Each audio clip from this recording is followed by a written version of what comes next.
Sarah Ferguson has been hailed as a different person since the events of the 1990s, which gained her a negative reputation with the press and the public.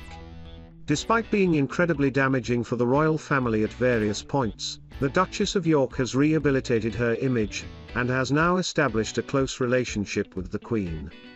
Richard Kay said that in recent years she has been a fantastic support to her ex-husband Prince Andrew, as he faces sexual abuse allegations in the US.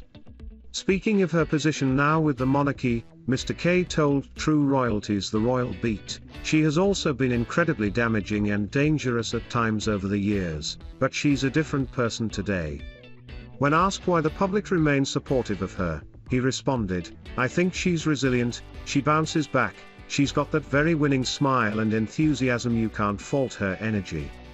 I think people who have been worried for Prince Andrew, and there are people who are worried about him and his welfare, she's been fantastic for him and supporting him behind the scenes. In the same way of course that he has supported her through all her ups and many downs. I mean, she's still living in the marital home even though the two of them are no longer man and wife.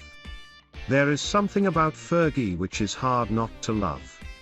Prince Andrew has consistently and categorically denied all allegations made against him by his accuser Virginia Giuffre. In a civil case filed in New York, she has claimed that the Duke sexually assaulted her on 3 occasions when she was 17 years old. Now aged 38, she is seeking damages for the significant emotional and psychological distress and harm caused by his behavior. In a pretrial court hearing on Wednesday, U.S. Judge Lewis Kaplan said the trial would take place in the autumn of 2022. During a visit to Poland in September, the Duchess of York made it clear that she was standing by her ex-husband, saying, "Divorce is one thing, but my heart is my oath, my obligation." She praised Andrew for always being supportive of her, and spoke of their close relationship despite separating in 1992. "And then you could come with, why aren't TMT you remarried? Because we don't TMT believe we support each other like pillars of strengths with the honor and integrity of truth. He was so good to me when I went through absolute, abject hell. He unquestionably stood by me.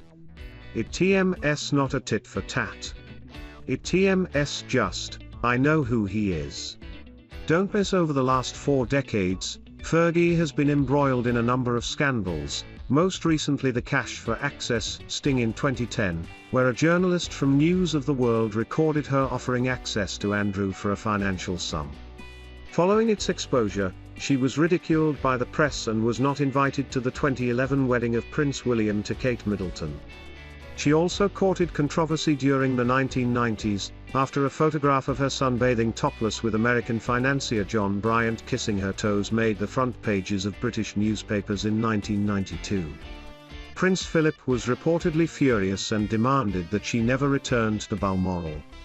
Despite this, and her numerous financial struggles, she and Andrew have remained close friends and currently reside together at Royal Lodge in Windsor. The couple had first met as children, but were reintroduced through the late Princess Diana in 1985 at the Ascot races. They married in 1986 and welcomed 2 daughters, Princess Beatrice and Princess Eugenie, before separating due to Andrew's commitments to the Royal Navy. 2 royal commentators have said that they need actual audio to happen after Meghan Markle appeared on the Brightly Storytime YouTube channel to give a reading of her children's book The Bench. The former actress was praised for her relaxing, ASMR quality voice, which saw her explain the inspiration behind her picture book. Prince Harry and Meghan signed a deal with Spotify last September to produce a range of content through their production company Actual Audio. Speaking on Podcast Royal, host Jessica Birchfield said, "I have to tell you, I'm more excited each day for Actual Audio because Meghan seriously has such a relaxing, ASMR quality voice."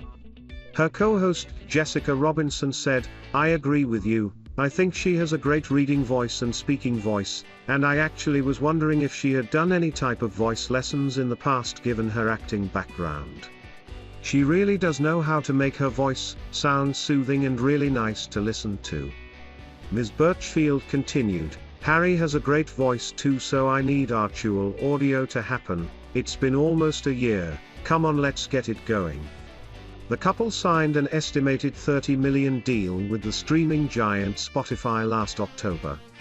So far, they have only produced one holiday special episode, which was released last December and featured guest appearances from Elton John and presenter James Corden.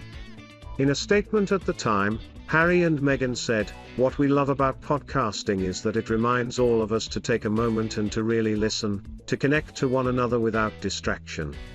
With the challenges of 2020, there has never been a more important time to do so, because when we hear each other, and hear each other TMS stories, we are reminded of how interconnected we all are. Despite this, the couple is yet to announce a podcast series and are believed to be still in the process of applying for an actual audio trademark from the US Patent Office. The Duke of Sussex, however, did appear on Dax Shepard's Armchair Expert podcast, where he spoke openly of his difficulties as a working royal. At one point, he compared life within the royal family to be both being in a zoo and being in the Truman Show. Whilst the couple may not have progressed with their podcasting, Meghan did record a YouTube video last week where she gave a reading of her book The Bench for a Penguin Random House channel called Brightly Story Time. The 39-year-old Duchess told viewers, "I wrote this as a poem for my husband and our son Archie, and then turned it into a book so you could enjoy it too." Illustrated with watercolor designs by Christian Robinson, the book follows a relationship between a father and son, told from the perspective of the mother. Don't Miss It was published on June 8, shortly after the couple welcomed their daughter, Lilibet Diana. The couple have reportedly signed a 4-book deal with Penguin Random House, which will see Harry publish his memoir next autumn. As well as this, the Sussexes have signed a partnership with streaming giant Netflix, which will see them produce a range of informative content. It is believed that the deal was worth $100 million, with Harry telling Oprah Winfrey that it came down to financial security after being cut off from the royal family after Megxit. 2 projects have already been announced, with Harry producing the docu-series Heart of Invictus, which will follow competitors and organizers of the 2022 Invictus Games, and Meghan executive producing a children's animated series titled Pearl. The couple have also established their own non-profit foundation Archual, and have become impact partners at an investment banking firm. In September, they were named as 2 of the most influential people in the world by Time 100 and were photographed for the cover of Time magazine. By law, councillors of state include the sovereign's spouse and the next 4 people in the line of succession who are over the age of 21. Currently, they are listed as Prince Charles, Prince William, Prince Harry, and Prince Andrew. Councillors of state are authorised to carry out most of the official duties of the Queen, for example, attending Privy Council meetings, signing routine documents, and receiving the credentials of new ambassadors to the United Kingdom. Due to the fact Prince Harry and Prince Andrew are no longer working royals, they can no longer carry out the duties of Councilor of State. Charles and William are still listed under the role, but both heirs are extremely busy and have been given increased responsibility since the Queen has been told to rest by doctors. Royal expert Rafe Hadel-Mancu discussed the role on GB News with host Colin Brazier. Mr. Brazier said, "Some of the older royals, the extended members of the royal family, the Duke of Gloucester etc., are very hard-working and have done sterling work over the years, but are getting on a bit. Will people look at someone like Princess Beatrice and think, there's someone we can relate to? All the other monarchies of Europe have set abdications of around 75. When you even have the Pope, Cardinal Ratzinger, abdicating, there may come a time in 40 years where Prince William decides we need to get the nation around a new, young monarch.